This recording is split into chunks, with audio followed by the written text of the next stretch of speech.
요한계시록 16장 10절에서 21절. 또 다윗 다섯째 천사가 그 대접을 짐승의 왕자에 쏟으니 그 나라가 곧 어두워지며 사람들이 아파서 자기 혀를 깨물고.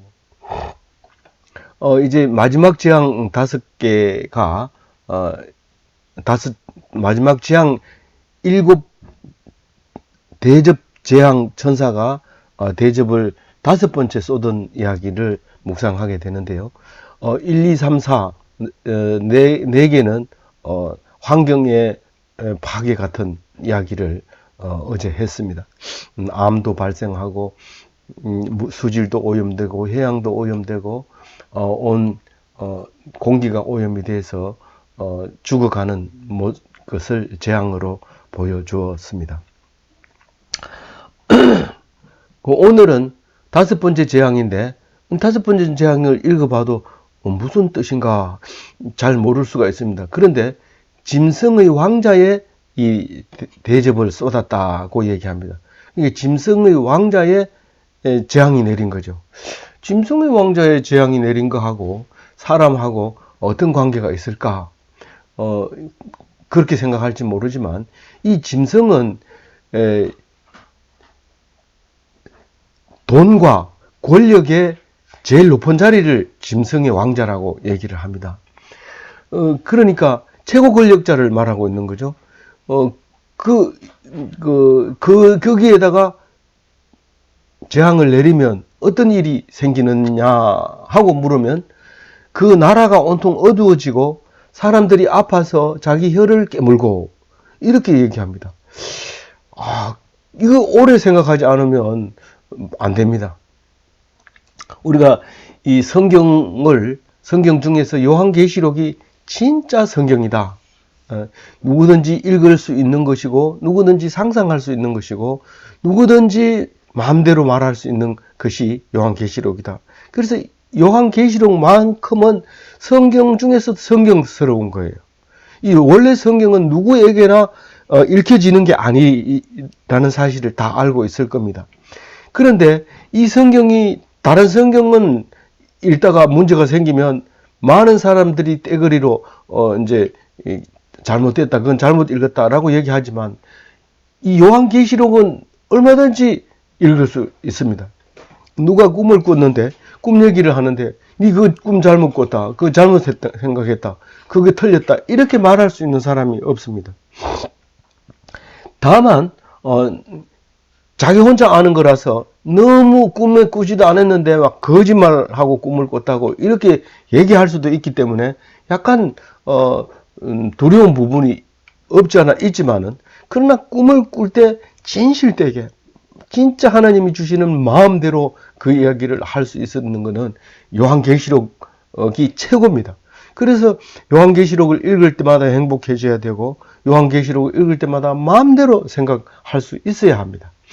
그렇지 않을 때는 우리가 성경이 우리에게 준 자유를 누릴 수가 없게 되는 거죠.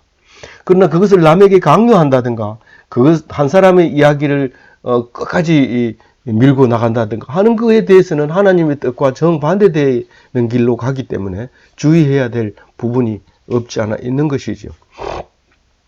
오늘 5째와 6째, 7째 이 세 재앙을 읽으면서 마음껏 행복해지시기 바랍니다.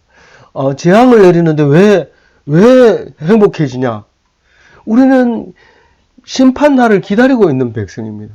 다시 말해서 그 심판이 우리에게 엄청난 위로를 주고 엄청난 행복을 준다는 사실을 알할 때 그걸 기다리는 거지.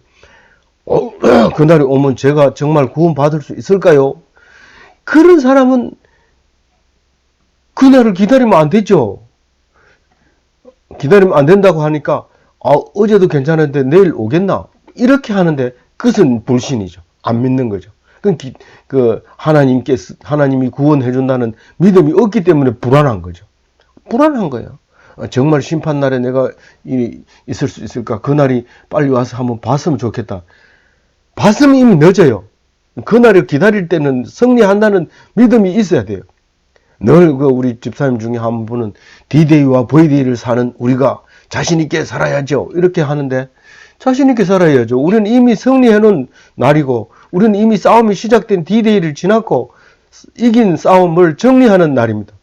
그래서 그걸 확신이 없을 때는 조금만 부실거려도 총을 쏴가지고 다 죽여버리고 그렇지만 승리가 확정되어 있는 사람은 그 사람을 불러다가 오히려 부실거리는 것을 살려고 하는 걸 치료해 주기도 하고 그렇게 해주는 거죠. 그런데 그 두 날 사이에 사는 사람이 행복이 다른 거죠. 기다리는 거죠, 그날이. 조금 지금 힘들지만, 그러나 V-Day에 가가지고는 이런 힘든 일이 없어진다. 뭐, 총든 사람을 총을 뺏고, 죽어가는 사람을 먹여 살리고, 이렇게 힘들던 것이 V-Day가 되면 스스로 전부 아군이 돼서 일하기 때문에 힘들 일이 없어지죠. 그래서, 오늘 이제 다섯째 천사가, 왕자에게, 짐승의 왕자의 재앙을 내리게 되면, 온 나라가 어두워진다는 뜻은 최고 권력자를 바라보고 있다가 갑자기 최고 권력자가 숨지게 되거나 망하게 되거나 그렇게 되면 굉장히 힘들어집니다. 우리가 삼성전자가 어떻게 회사를 옮긴다든가 또 거치에 대해서 집중적으로 뉴스를 보고 있죠. 그 사람이 돈을 벌다가 나라가 부강해졌다고 믿는 사람은 특히 그렇게 바라보고 있죠.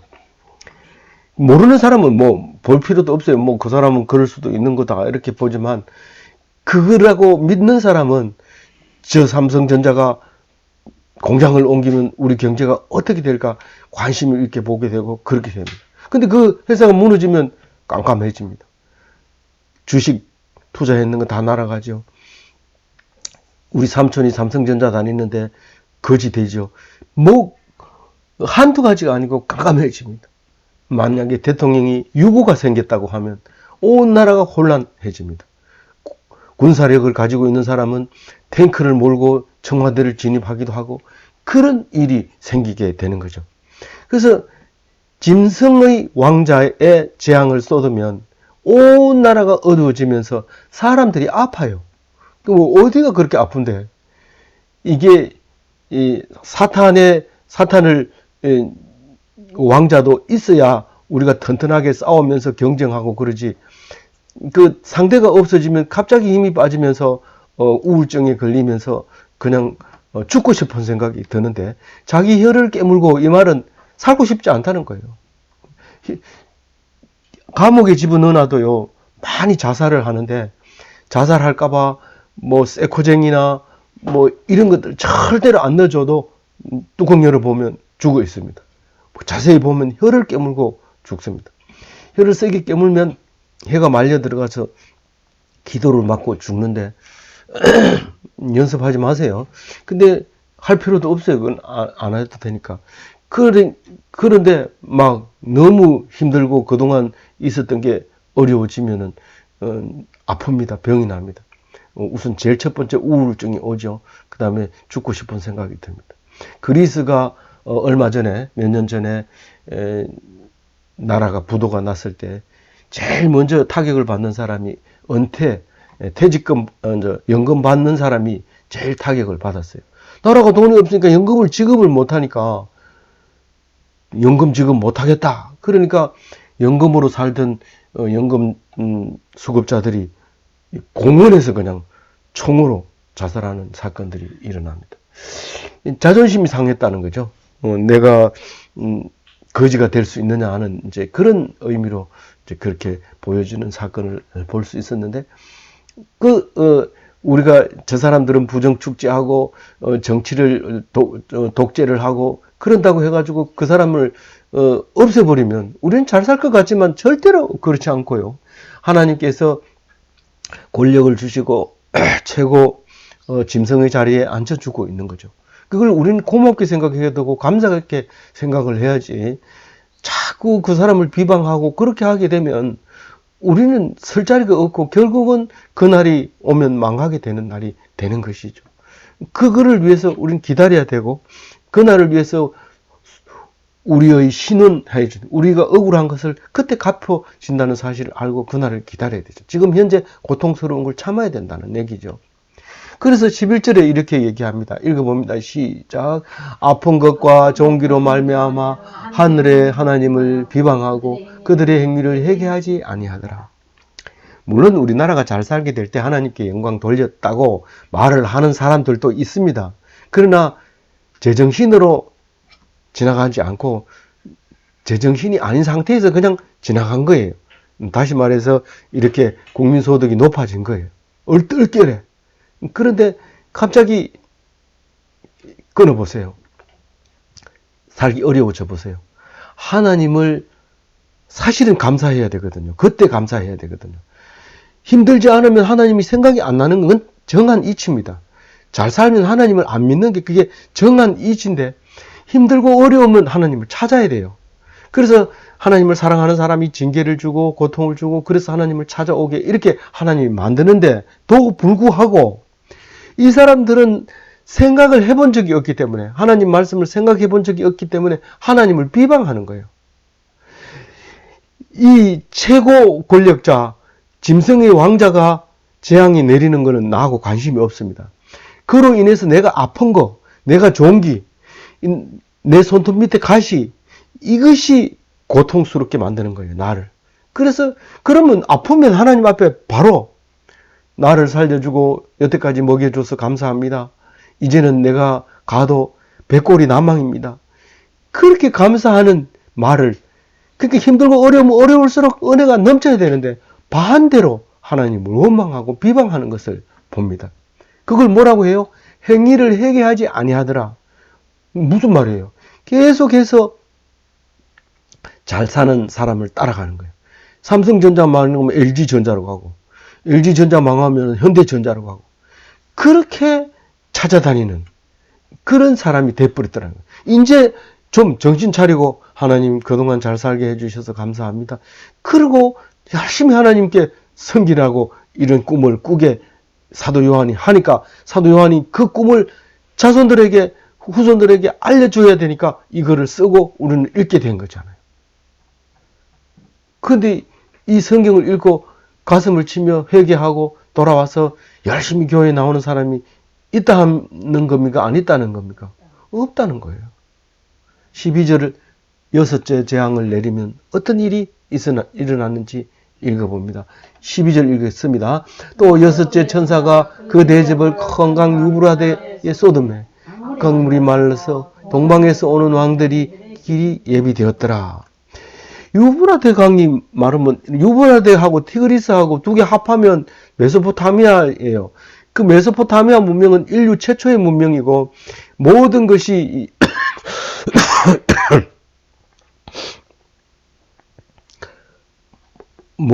모든 근원이 거기라고 생각해요. 강대국이 거기 살고 모든 바벨론이 거기 살고 모든 것이 거기를 살기 때문에 만약에 떠나서 이집트로 산다든가 떠나서 저기 유럽으로 간다든가 아니면 인도로 간다든가 이렇게 흩어졌다고 하더라도 마음속에는 늘 유브라데를 생각하고 있습니다. 그런데 그 큰 강 유브라데가 재앙을 맞았어요. 그러니까 강이 제일 큰 재앙을 받는 것은 물이 마르는 겁니다. 가뭄이 드는 게 제일 마르는 건데 거기에 재앙을 딱 내리니까 강이 바짝 말라버려요. 바짝 마르면 회개하고 하나님께 돌아서서 열심히 물을 퍼서 농사를 짓고 그렇게 하나님께 감사하고 그동안 물 안 푼 거에 대해서 감사해야 되는데 이 밑에도 나오지만 이거 원망하고 있는 거예요. 원망하면 감사를 하지 않습니다. 근데 물이 딱 마르니까 어떤 일이 생기냐면 그 동쪽으로 가 살던 그러니까 인도 쪽에 가 살던 사람들이 강을 건너오기가 되게 좋은 거예요. 원래는 거기서 이쪽으로 건너오는 거는 우리가 해외에 나간 것보다 더 어렵습니다. 왜냐하면 배를 타고 와야 되니까요. 그 넓은 강을 배를 타고 와야 되기 때문에 그게 마르면 너무 좋은 거예요. 그냥 길을 건너는 거예요. 옛날에 몽골리안들이 그 베링해가 얼었을 때 좀 추운 시대가 있었는데 그 베링해 바다가 얼었을 때 그 바다를 썰매를 타고 건너가지고 아메리카로 건너갑니다. 그래서 아메리카 인디언들이 그게 몽골리안이잖아요. 거의 이제 DNA도 그렇고 다 똑같이 인데 그게 이제 바다로 알래스카 앞쪽에 전부 바다로 바뀌면서 이제 단절이 되고 아파치족 원래는 아버지족인데 아파치족이라 하잖아요. 그 족속들 또 따로따로 살면서 그야말로 천국에 살았죠. 거기 살면 말을 타고 몇 달을 달려야 자기 영역으로 올 수 있을 정도로 넓은 땅이니까 거기서 그냥 사는 거예요. 그 세계에서. 그냥 그 아들, 딸 놓고 거기서 풍부하게 살고 그러다가 신문물이 들어오고 아메리카 대륙 발견했다 이래가지고 총 들고 오니까 둘이 싸우다가 밀려서 쫓겨서 이제 북아메리카 쪽으로 이제 이주해 살고 이렇게 되잖아요. 그런데 이 강물이 마르니까 좋은 짓을 해야 되는데 나쁜 짓을 하는 거예요. 그 군대를 모아가지고 강을 건너오는 거예요. 그 동방, 그러니까 인도 쪽에서 건너오는 거예요. 자세히 읽어보면 그 군대들이 사탄의 군대들인 것을 알 수 있어요. 13절 읽어봅니다. 또 내가 봄에 개구리 같은 새 더러운 영이 용의 입과 짐승의 입과 거짓 선지자의 입에서 나오니 이 새 영이 이 아마겟돈이라는 곳으로 모여들어요. 새 영이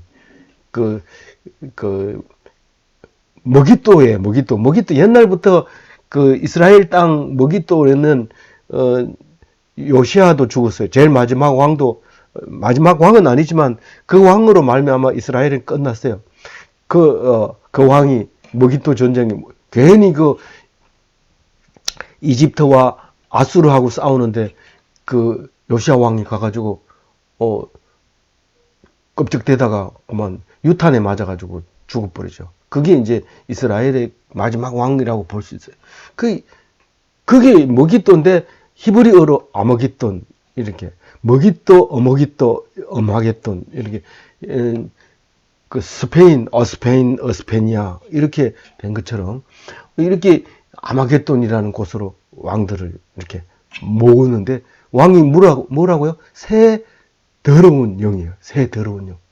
첫 번째 영은 용의 입으로 나오는 이 영은요, 영 속에만 있는 게 아니고 반드시 입으로 나옵니다. 그 영적 세계가 입을 통해서 나오게 돼요. 근데 용의 입, 짐승의 입, 거짓 선지자의 입. 근데 옛날부터 더럽다고 하면 개구리, 짐승 중에서 개구리를 얘기해요. 그래서 개구리하고 뱀 이런 것들은 파충류라고 그랬죠. 파충류. 그걸 되게 싫어했어요. 아주. 근데 만지면 끈적끈적하고 물기가 있고 이 털이 없고 그런 껍데기 뭐 좀 이상한 그런 게 이제 그 파충류인데 이 파충류에 이 더러운 세계 영이 있는데 뭐 그 별 뜻은 없습니다. 왜냐하면 용의 입은 잘 알잖아요. 용은 뭐예요? 큰 용, 옛뱀, 리오야단, 바다의 뱀, 사탄, 마귀. 근데 자세히 그 말을 들어보면 사도 요한이 하는 말이 있어요.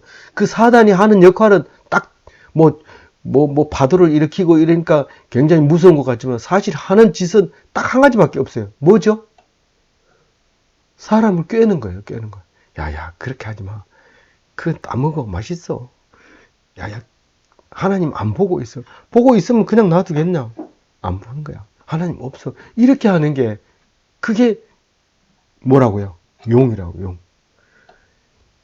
자기들이 필요하면은 야 전장로 와가지고 우리 데모해야 된다. 기도할게요. 야 기도한다고 되는 게 아니야. 와서 우리 힘을 과시해야 돼. 이렇게 얘기를 하게 되는 그게 꿰는 자죠. 꿰는 자. 그래서 뭘 성공했는지 모르겠어요. 근데 그 덕분에 우리가 월급이 올라가기도 하고 이렇게 하긴 했지만 그거는 그렇게 하는 게 아니죠. 그래서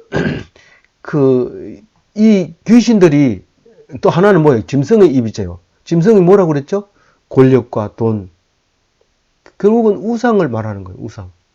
우상을 섬기지 마라. 우상을 섬기지 마라. 이러니까 뭐 부처를 안 섬기면 다 우상을 안 섬긴다고 생각하고 나는 기독교인이기 때문에 우상을 안 섬겨 이런데 돈 좋아합니다. 그리고 뭐 권력 이러면 펄쩍 날아갑니다. 그 우상 섬기는 거예요. 그것도 모르고 그냥 우상 그냥 나무로 만든 게 우상인 줄 알고 있는데 그게 아니거든요. 근데 그 짐승의 입에서 나오는 소리는 다 우리나라가 이렇게 해서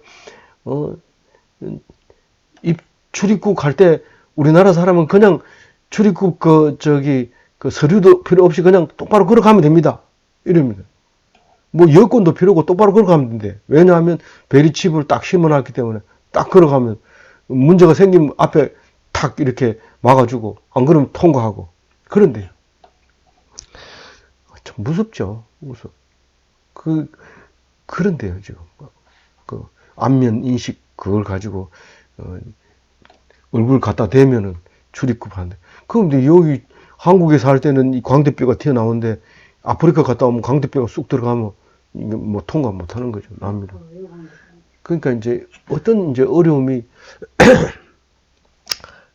그 문제가 생길 수 있기 때문에 짐승들이 하는 일은 조심해야 되고 무조건 좋다 생각하고 이러지 마시기 바랍니다. 또 거짓 선지자들의 입이 있어요. 세 가지 중에서 하나는 큰용, 짐승, 거짓 선지자. 이 더러운 세 가지 영이 그런 건데 이게 거짓 선지자는 뭐 설명이 필요 없죠. 사이비, 이단 이런 것들을 얘기하고 있는 겁니다. 그게 이제 어떻게 한다고요? 14절 한번 읽어봅니다. 그들은 귀신의 영이라 이적을 행하여 온 천하의 왕들에게 가서 하나님 곧 전능하신 이의 큰 날을 전쟁을 위하여 그들을 모으더라. 그 용에게 가서는 막 이렇게 그렇게 되면 참 우리 편리하고 좋고 뭐 대단하대. 그 기술을 우리 꼭 가지고 성취해야 돼. 뭐 이렇게 하고 돈은 오일머니가 제일 좋아. 그러니까 쉽게 벌 수 있어. 이렇게 하고 내가 대통령이 되면 이걸 다 우리 걸로 만들 거야. 뭐 이렇게 하는데 그런 거. 또 거짓 선지자 말 잘합니다. 이 요한계시록 번역하는 거 보면 탁월합니다. 막 기가 막히게 번역하는데 결과를 보면 다르잖아요. 보면 알잖아요. 그게 뭐 탁월한 해석이다 이래가지고 따라가 보세요. 그건 지 해석이지 하나님하고 관계없는 해석이죠.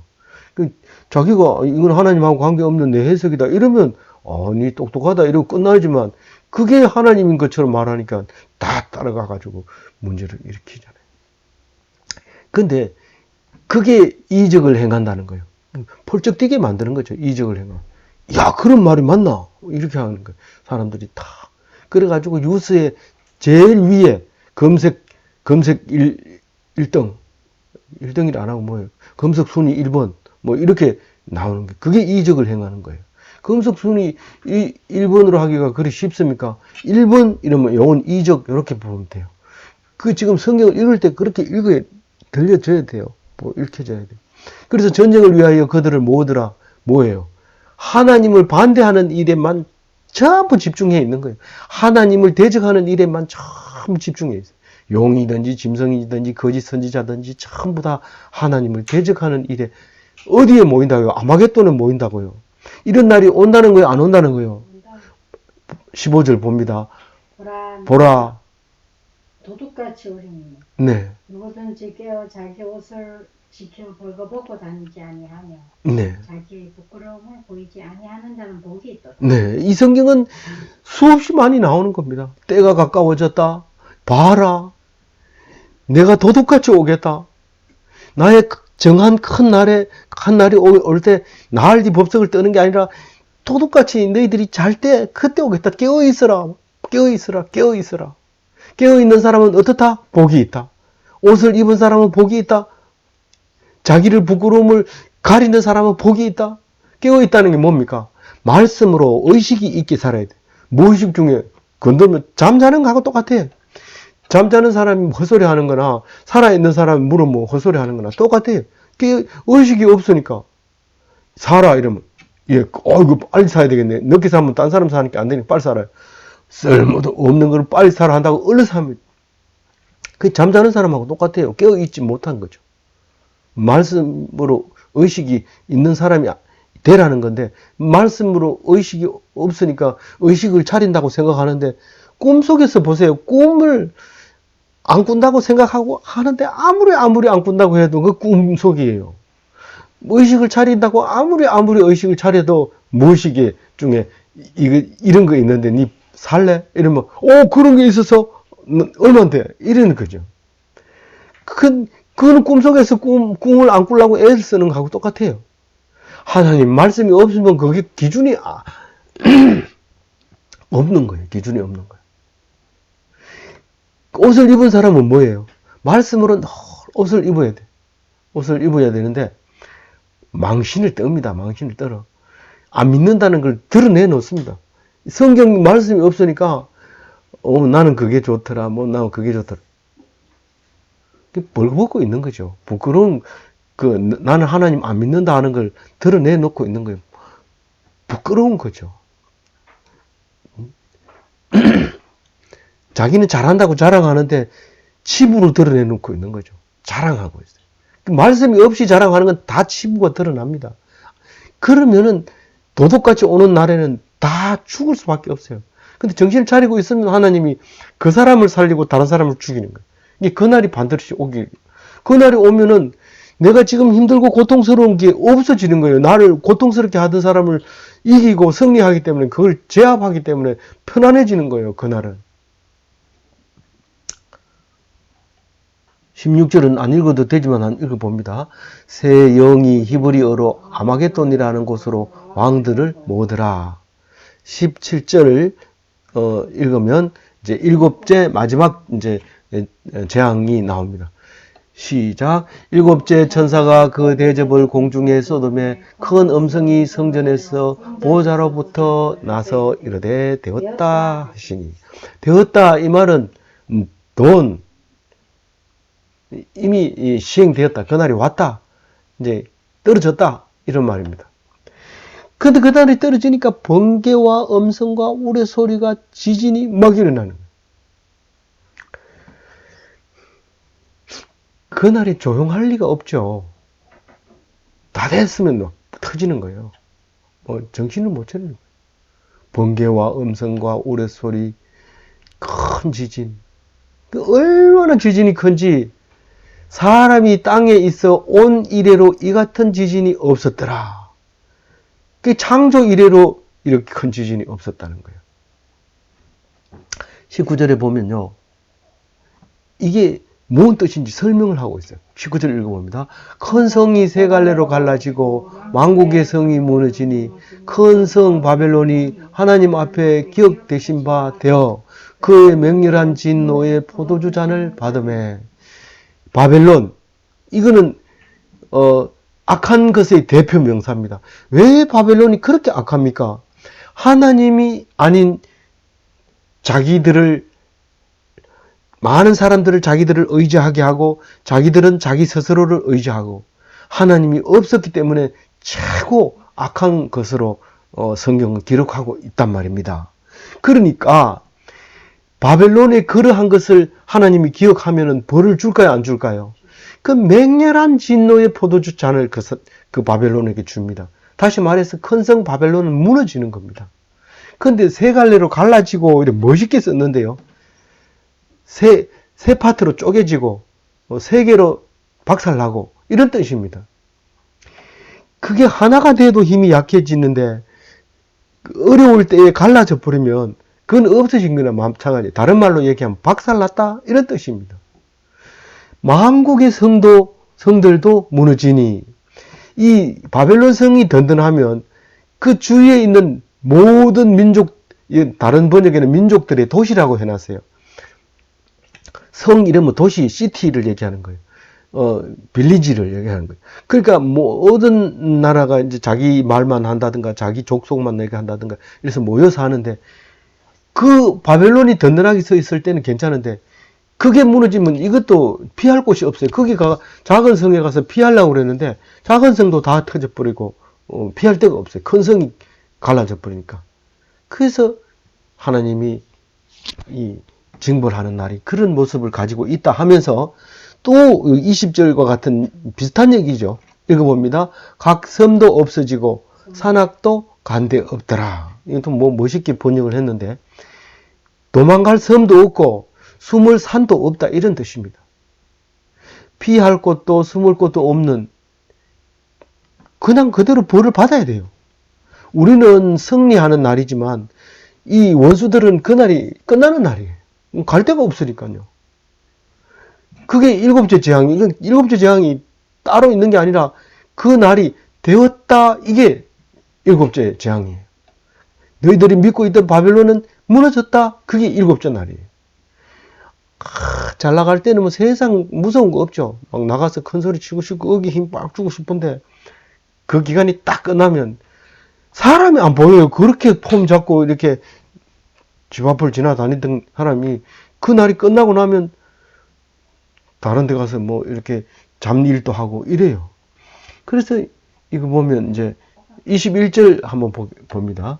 또 무게가 한 달란트나 되는 큰 우박이 하늘로부터 사람에게 내리며 사람들이 그 우박의 재앙 때문에 하나님을 비방하니 그 재앙이 심히 큼이라라.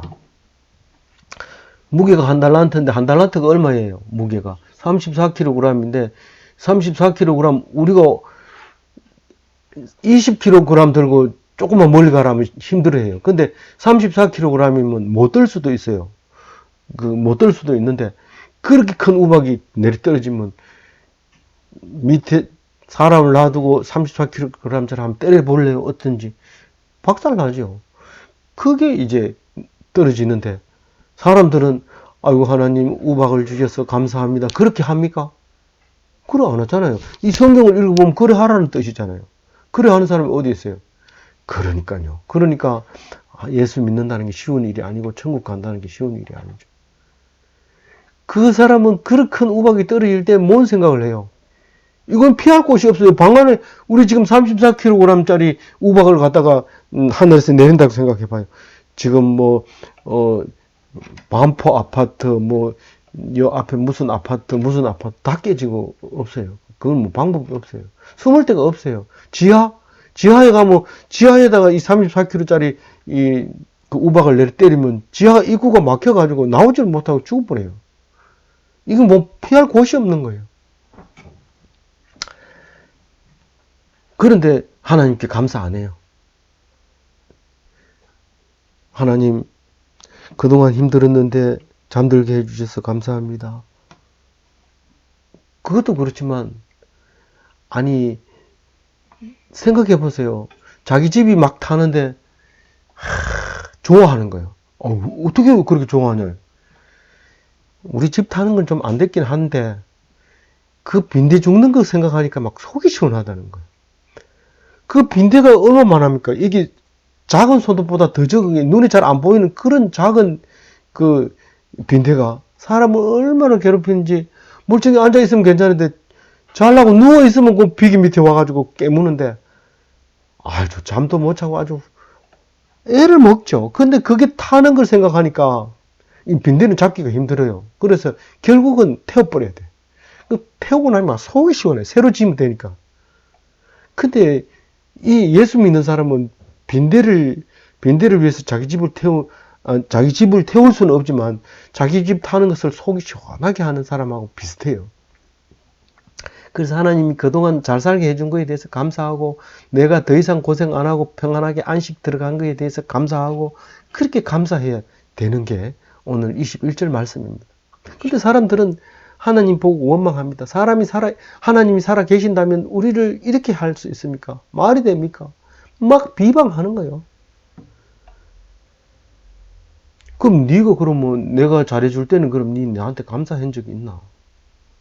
하나님 안 봅니다. 안 들어줍니다. 듣지를 않습니다. 우리가 하나님 잘해줄 때 감사했으면 조금 귀를 기울여 주죠. 그래서 이렇습니다. 제가 마무리 정리를 하면 어떤 아들이 아버지를 비방하는 것 같아. 이 오늘 21절을 읽어보면. 이게 아들이 아버지를 비방하는 게 지금 젊은 사람들 속에 만연해요. 제가 항상 젊은 사람들하고 같이 있는데 아버지 어머니 존경하는 사람이 별로 없어요. 근데 면접 받으러 오는 사람은 아버지 어머니를 존경한 사람이 몇 명 있었어요. 누구를 이 세상에서 가장 존경하나? 우리 아버지를 존경합니다. 그 점수 많이 줬어요, 제가. 근데 그런 사람 몇 명 있더라고요. 아니면 그 학원에서 연습을 해가지고 왔는지 모르지만은. 근데 아버지를 대부분 꼰대라 이러면서 싫어하고 또 아버지 오는 것을 얼굴을 대하지 않으려고 하고 늦게 집에 들어오고 아버지 없을 때는 좀 일찍 오지만 아버지 있을 때는 절대로 빨리 안 들어오고 이런단 말이에요. 근데 그게 아버지를 싫어하는 건데 몰라서 그런 거죠. 근데 아가페 사랑은 불변해요. 안 바뀝니다. 아버지 사랑은 변함없습니다. 근데 자식만 모르는 거죠. 근데 어떤 자식은 하나님께 감사하는 아들이 있어요. 하나님께 감사하는 아들. 그 아들은 행복해요. 그동안 자기가 받은 거에 대해서 은혜에 생각하면 생각만 해도 SM3 이 자동차 생각만 해도 좋은 게 아니고 하나님 사랑만 생각하면 행복해요. 그래서 이제 2020년도도 오늘 그 2019년도하고 똑같은 슬로건을 내걸라고 그래요. 오늘 주보 제일 위에 주일 예배 밑에 가로치 놓고 해놨는 거 한번 읽어봅니다. 2019년 행복한 하나님의 아들들. 이게 교회의 제목이었는데 2020년 행복한 하나님의 아들들로 이름을 또 바꾸려고요. 하나님께 감사하는 행복한 아들이 되는 2020년 또 2019년 몽땅 되시는 멋진 아들들이 다 되시기 바랍니다.